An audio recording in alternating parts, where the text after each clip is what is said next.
तो दुर्भित यानी कि फोबिया क्या है?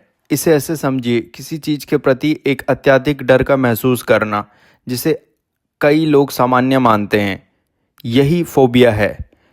यह दैनिक जीवन में बाधा डाल सकता है और अक्सर कुछ स्थितियों या वस्तुओं से बचने का कारण भी बनता है। आइए इसे कुछ विशेषज्ञ परिभाषाओं के साथ समझते हैं।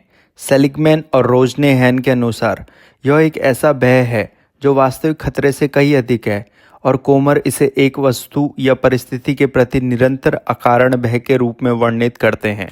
फोबिया की मुख्य विशेषताएं: यह अतार्किक और तीव्र भय होता है।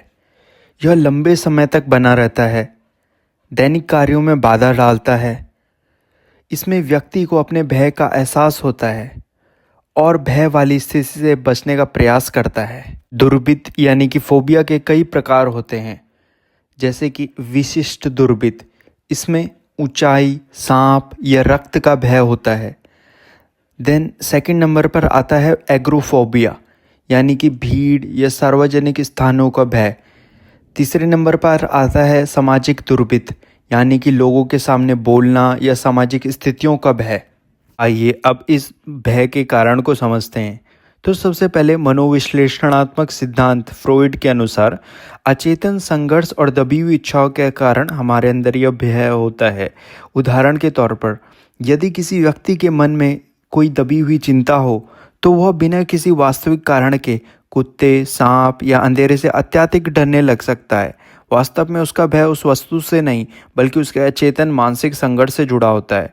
ऐसे ही संज्ञानात्मक सिद्धांत कहता है नकारात्मक एवं गलत सोच के कारण भय उत्पन्न होता है। उदाहरण के तौर पर, व्यक्ति सोचता है कि लिफ्ट में चढ़ते ही उसका दम घुट जाएगा, इसलिए उसे लिफ्ट से डर लगने लगता है। जैविक सिद्धांत कहता है आनुवांशिकता और तंत्रिका तंत्र की भूमिका के कारण यह भय उत्पन्न होता है। जिनके माता पिता को एग्रोफोबिया है, उनमें भी यह विकार होने की संभावना अधिक रहती है। ऐसे ही व्यवहारवादी सिद्धांत के अनुसार सीखने के कारण यह भय विकसित होता है। यदि किसी बच्चे को कुत्ते ने काट लिया तो वह आगे चलकर सभी कुत्तों से डर सकता है। क्या आप सोच रहे हैं कि दुर्भित यानी कि फोबिया का इलाज कैसे किया जा सकता है? यह कुछ प्रभावी उपचार हैं। क्रमबद्ध असंवेदीकरण, यानी कि धीरे धीरे डर का सामना करना। फ्लडिंग, यानी कि सीधे सबसे बड़े डर का सामना करना। मॉडलिंग, दूसरों को निडर होकर देखते हुए सीखना। एक्सपोजर थेरेपी, बार बार डर का सामना करना। संज्ञानात्मक व्यवहार चिकित्सा, नकारात्मक सोच को बदलना। औषधि उपचार, कभी कभी दवा भी मददगार हो सकती है। याद रखें, अगर आप या आपके किसी करीबी को दुर्भित यानी कि फोबिया है तो मदद लेना एक साहसी और महत्वपूर्ण कदम है। सही उपचार के साथ इन भय को पार करना संभव है। अगर आपको यह वीडियो पसंद आया तो लाइक, सब्सक्राइब और नोटिफिकेशन बेल दबाना ना भूलें।